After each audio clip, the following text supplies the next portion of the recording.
다이어트가 끝난 시점, 보상작용을 하고 싶은 그런 심리가 나타나거든요. 막 먹기 시작한단 말이에요. 단기간에 내가 좀 살이 쪘는데 한 2, 3kg 빡 빼고 싶은데 할 때 주로 쓰는 약제가 푸린이라든지 아니면 디에타민 계열이긴 하거든요. 근데 이 먹는 양이 줄어들게 되는 거니까 복부에 약간 불편감이 있어요. 그래서 화장실도 잘 못 가고 그렇거든요. 그럴 때 변비약을 좀 같이 드시면 이런 것들을 해소하는데 도움이 될 거라고 생각을 합니다.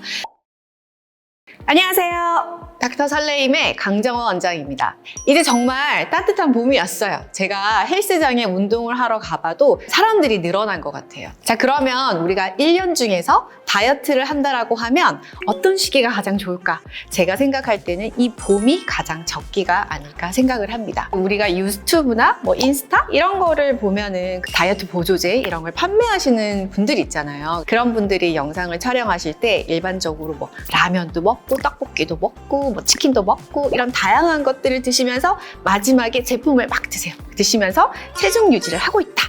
그러면 과연 살이 빠질까요?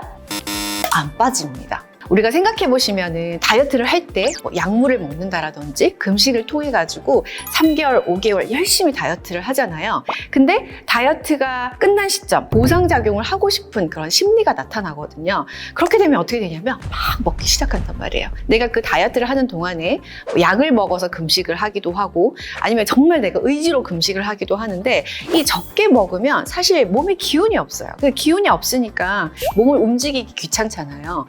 그 전과 동일한 양을 먹어도 사실 살이 더 찌게 되는 그런 패턴이 되는 거예요.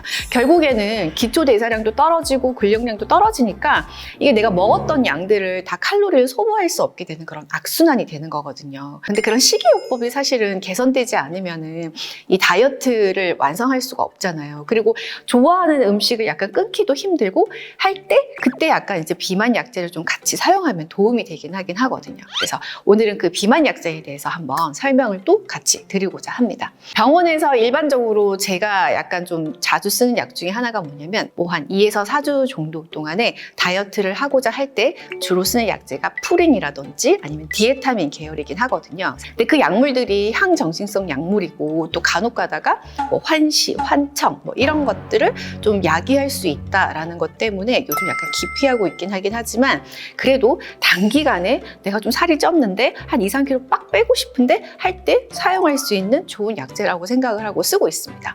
일반적으로 푸린 같은 경우는 초기 약물을 시작할 때 쓰고 있고 기존의 약물을 좀 써오셨던 분들 같은 경우는 디에타민으로 약을 시작하고 있습니다. 그 약제 같은 경우에는 교감신경계를 활성화시키기 때문에 드시고 나면은 내가 좀 커피를 많이 마신 듯한 느낌이 나요. 심장이 뛰기도 하고 입이 좀 마르기도 하고 약간 손떨림이 생기고 이렇긴 하긴 하거든요. 근데 그런 증상들이 좀 심하면 약제를 바꿀 필요가 있고 그런 증상이 좀 심하지 않다라고 하면 단기간에 쓰기에는 아주 좋은 약제라고 생각을 합니다. 그거 말고 두 번째로 처방을 많이 하는 게 여러분들도 많이 들어보셨던 싹센다요. 많은 사람들이 알고 있다시피 이 당뇨 치료제이거든요. 이거는 다른 거하고 다르게 약이 아니라 복부라든지 아니면 약간 피하 지방에 맞는 주사제입니다. 이 약제 같은 경우에는 매일마다 하루에 한 번씩 주사를 하게 되고 어떤 작용을 하냐면 이게 우리가 주사를 맞고 나면은 위에서 약간 포만감을 증진시켜주는 역할을 해요. 그래서 좀 약간 식욕이 좀 떨어지는 그런 작용이 있습니다. 초기에 사용을 하면 약간 불편한 증상이 있어요. 그게 가장 흔한 게 구토 같은 느낌이거든요. 일반적으로 많은 사람들이 보통 5일에서 7일 정도면 이 증상을 극복하는데 이 증상에 적응하는 기간 동안에 우리가 가장 최소 용량을 사용해서 적응을 하고 있고 5에서 7kg 정도의 감량을 보고자 하시는 분께 최소한 3에서 6개월 정도의 그런 시간을 가지고 다이어트를 하시는 분들께 추천을 드리고 있거든요. 기존에 설명드렸던 비만 약제 같은 경우에는 불면증이 야기가 되잖아요. 그래서 수면 장애가 있다라든지 감정의 기복이 있다라든지 그런 분들에게 사실 많이 사용하는 약제가 싹센다라고 생각하시면 될 것 같아요. 근데 하지만 이게 복부에다 주사를 해야 되기 때문에 그런 것에 대해서 거부감이 있는 사람들도 꽤나 많긴 하긴 하거든요.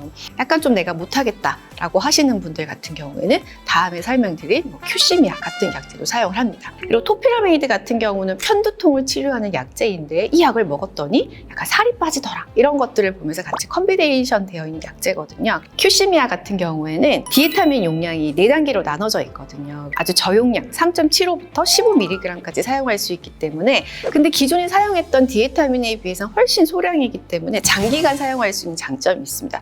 이런 약을 쓰면서 우리가 보통은 다이어트를 조절을 하고 있습니다. 근데 이 먹는 양이 줄어들게 되는 거니까 복부에 약간 불편감이 있어요. 그래서 화장실도 잘 못 가고 그렇거든요. 그럴 때 변비약을 좀 같이 드시면은 이런 것들을 해소하는데 도움이 될 거라고 생각을 합니다.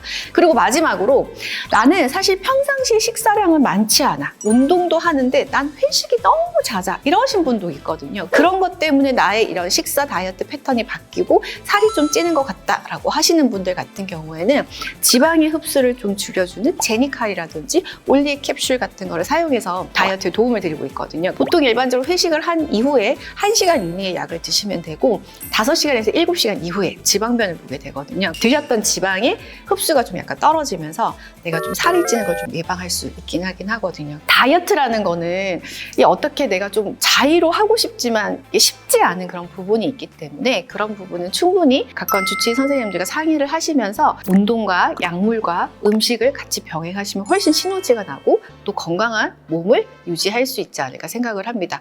그리고 내가 다이어트를 끝냈다라고 해서 뭐 약을 계속 복용하진 않잖아요. 근데 그 사이에 내가 약을 좀 먹거나 하면은 내가 좀 좋아하는 운동을 좀 찾고 또 살이 좀 찌면은 그때마다 조금씩 약물을 병행하면서 내가 일정한 체중을 유지할 수 있도록 노력하는 게 무엇보다 다이어트의 성공이 아닐까 생각을 합니다. 올 봄에는 다이어트에 성공하셔서 건강하고 아름다운 몸매로 거듭나기를 기원드립니다. 네, 제 영상은 여기까지고요. 전 또 다음 시간에 인사드리도록 하겠습니다. 그럼 안녕.